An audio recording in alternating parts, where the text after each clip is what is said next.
Meaning of management. Management का अर्थ क्या है?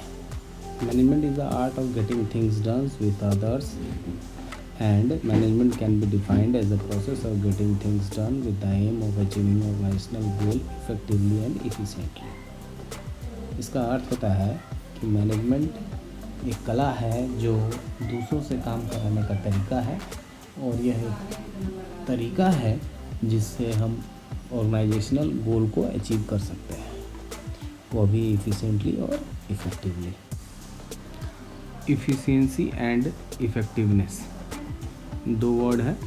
Efficiency means doing the task correctly at minimum cost through optimum utilisation of resources, while effectiveness is concerned with end result means completing the task completely correctly within stipulated time।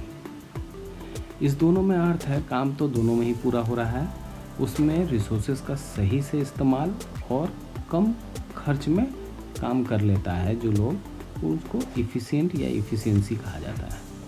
Effectiveness उसको कहा जाता है वो result तो बना लेता है सही समय पर, लेकिन रिसोर्सेज कितना खर्चा करता है यह उस पर उसका कोई कंट्रोल नहीं रहता है, वो हमें ज़्यादा भी कर सकता है और कम भी कर सकता है। तो ये दोनों में बेसिक डिफरेंस क्या है? कॉस्ट और टाइम का। वो कॉस्ट मिनिमाइज करता है और ये स्टिपुलेटेड टाइम में कंप्लीट करता है। कैरेक्टरिस्टिक्स ऑफ मैनेजमेंट, अब हम लोग इसके बारे में पढ़ते हैं। कैरेक्टरिस्टिक्स मीन्स मैनेजमेंट का फीचर क्या है। पहला है गोल ओरिएंटेड प्रोसेस। इसका अर्थ है कि मैनेजमेंट हमेशा गोल ओरिएंटेड होता है।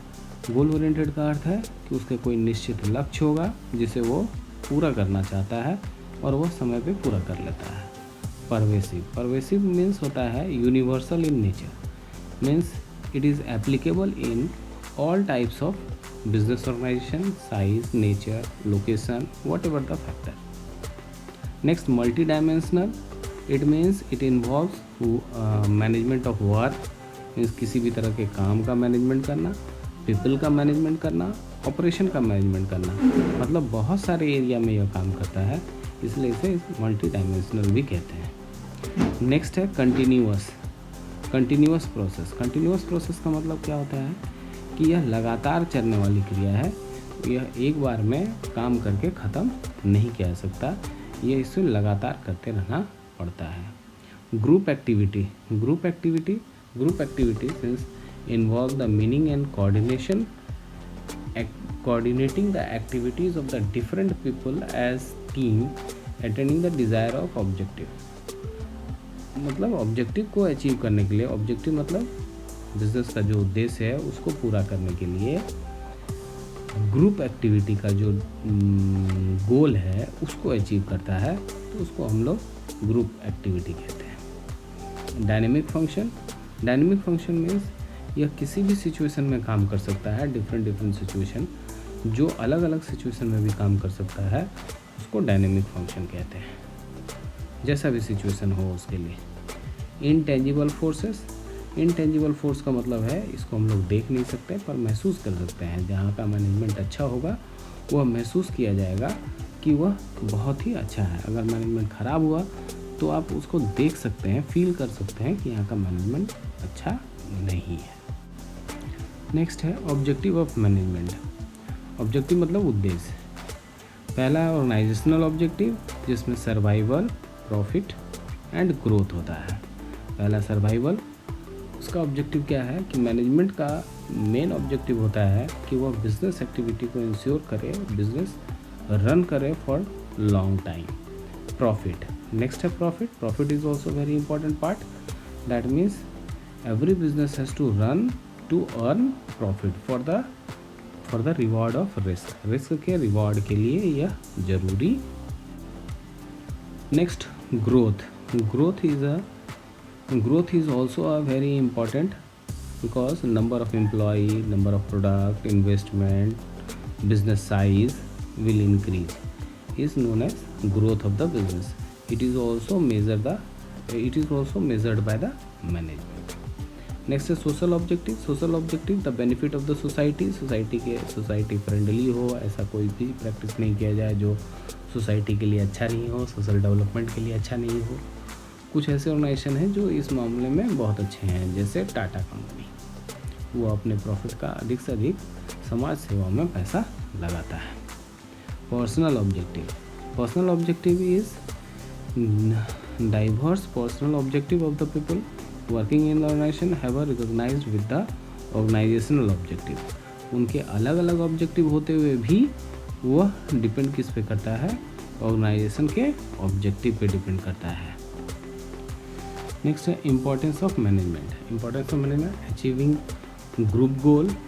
Next increase efficiency, creates dynamic organisation, achieving personal objectives, development of society. Achieving group goal means management का पहला इम्पोर्टेंस क्या है कि वह ग्रुप को कोऑर्डिनेट करता है और उसका जो ग्रुप का जो ऑब्जेक्टिव है उसको फुलफिल किया जाता है। इंक्रीज इन द एफिशिएंसी, इसमें मैनेजमेंट क्या करता है कि बेस्ट पॉसिबल मैनर से वह प्रोडक्शन करना चाहता है जिससे उसका एफिशिएंसी इंक्रीज कर जाए। एफिशिएंसी के इंक्रीज करने से उसका ऑर्गेनाइजेशन का भी प्रोडक्टिविटी बढ़ जाएगा। Increase the dynamic organisation, create the dynamic organisation, that means it helps the employee overcome their resistance to the company to the change and adopt as per the changing situation to ensure its survival and growth. Achieving the organizational objective, the management helps to the organizational objective achieve their personal goal while working towards the organizational objective।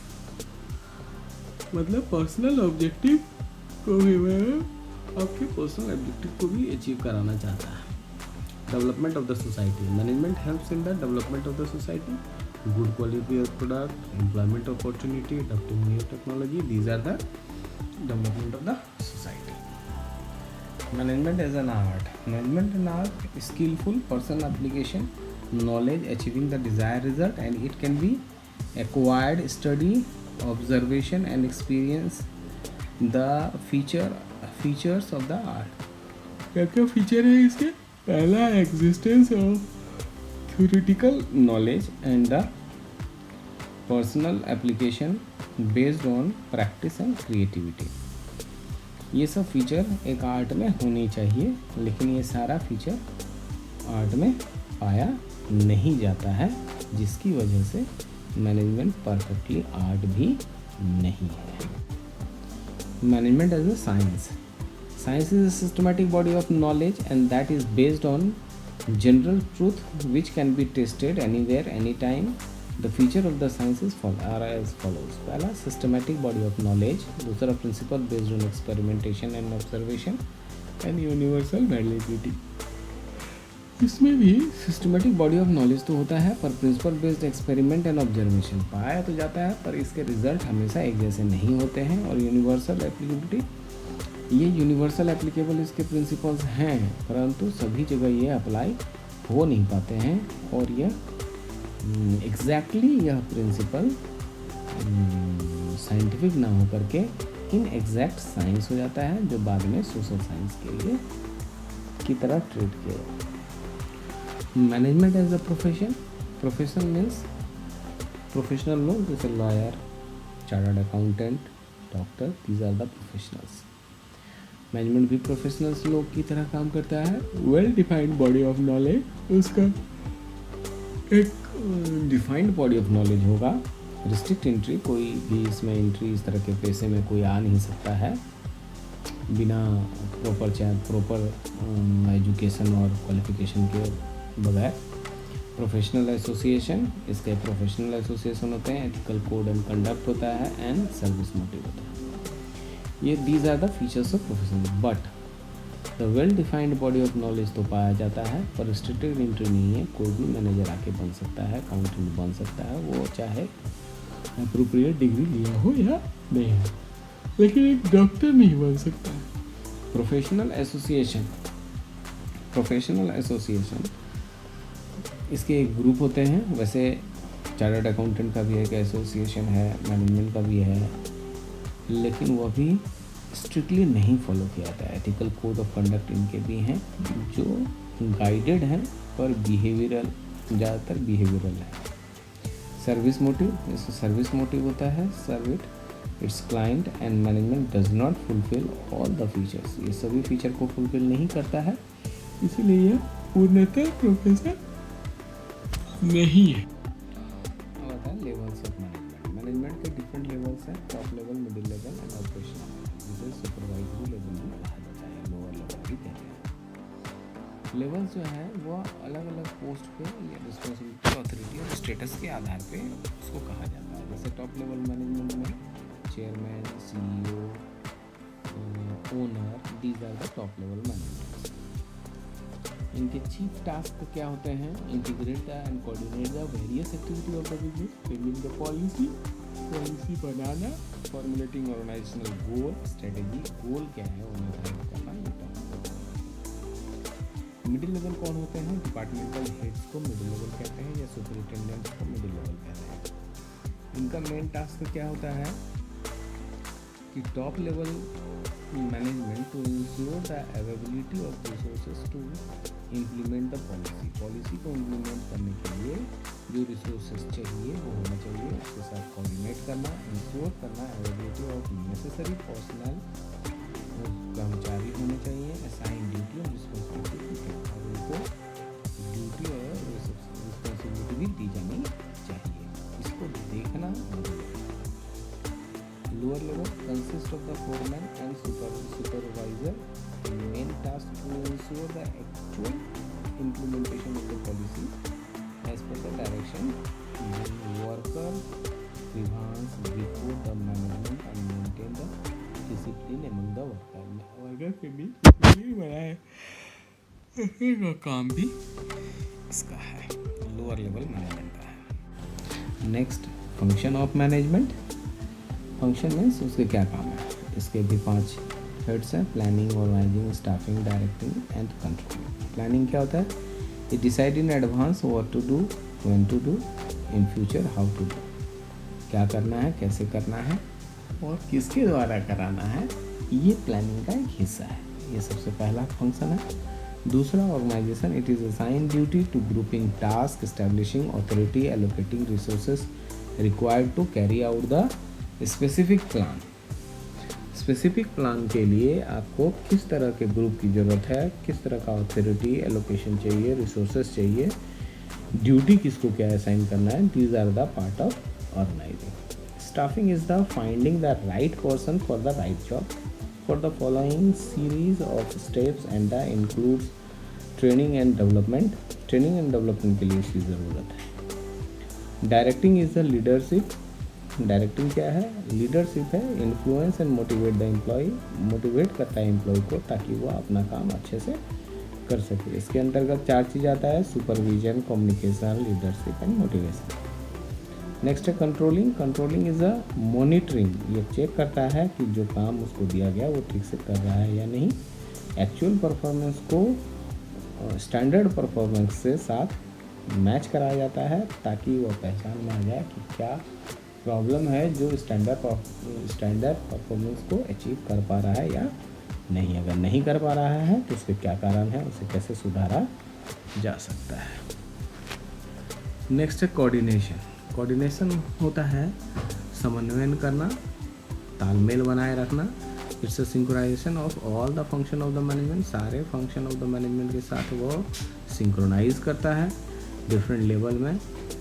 Lack of coordination the result of duplication, delay, chaos in the organisation. chaos हो सकता है, अफरा तफरी much सकता है, काम ठीक से नहीं हो सकता है, कंप्लीट नहीं हो सकता है, किसी काम को दोबारा किया जा सकता है, इस तरह की समस्याएं आ सकती हैं। इसीलिए मैनेजमेंट को फंक्शन नहीं कहा गया, इम्पोर्टेंस भी नहीं कहा गया, इसको एसेंस कहा गया है, मतलब यह बहुत इम्पॉर्टेंट पार्ट है। Coordination is integrates group effort. Group effort का मतलब ये इंटीग्रेट करता है, मिलकर सबको मिलाकर चलता है। All people work in one direction to achieve the organisational goal, ताकि इस पूरा ग्रुप एक ही डायरेक्शन में काम करे ताकि हम ऑर्गेनाइजेशनल गोल को अचीव कर सकें। It ensures unity of action. Action जो हो डिफरेंट डिपार्टमेंट्स का action towards the employ achieving the common goal bringing unity to the individual effort. सबका इंडिविजुअल एफर्ट जो होना चाहिए वह ऐसा होना चाहिए ताकि हम ऑर्गेनाइजेशन के गोल को अचीव कर सकें। इट इज़ कंटिन्यूअस प्रोसेस, यह एक बार करने की चीज़ नहीं है, ये लगातार जब तक ऑर्गेनाइजेशन चलता रहता है तब तक का काम होता है, इसलिए इसे कंटिन्यूअस प्रोसेस कहते हैं। Coordination is all pervasive function, ये सारे फंक्शन में एप्लीकेबल है। ऑल परवेसिव का मतलब है सभी जगह एप्लीकेबल, सभी जगह यह काम आता है। Independent to the maintenance of the organisation and balance. Coordination is responsibility of the all managers. Coordination जो है सभी मैनेजर की रिस्पॉन्सिबिलिटी है, equally important at all the three top, middle and lower level of the management. Thus it is the responsibility of all managers that they make effort to establish coordination, ताकि वह सभी में coordination बनाए रख सके और काम अच्छे से लिया जा सके वर्कर से। Coordination is the deliberate function, ये नेवर इस्टेब्लिश बाय इटसेल्फ, ये अपने से नहीं होता है, इसे करना पड़ता है। और conscious effort to the part of every manager, सभी मैनेजर का यह जिम्मेदारी है।